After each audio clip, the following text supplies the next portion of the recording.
Mariah was happily cooking stew, dreaming about her upcoming wedding, when her phone buzzed. Her banking app showed 3.2 million naira, gone.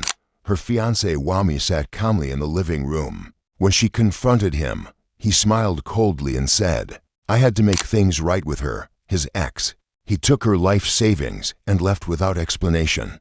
Devastated, but determined, Mariah discovered through social media that Wami was using her money to marry his ex. Instead of crying or begging, she planned quietly, through an old friend. She learned the wedding venue was owned by Mrs. Bassi, a woman Mariah had once helped escape an abusive marriage. On their wedding day, as Wami and his bride arrived in their fancy car, the venue manager announced their booking was canceled.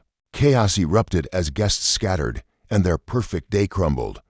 But Mariah wasn't done. She had also bought the house Wami promised his new wife, legally taking it from under him. With no venue, no house, and frozen bank accounts, the couple ended up spending their wedding night on a thin mattress in his cousin's tiny room. Photos of their dramatic fall went viral.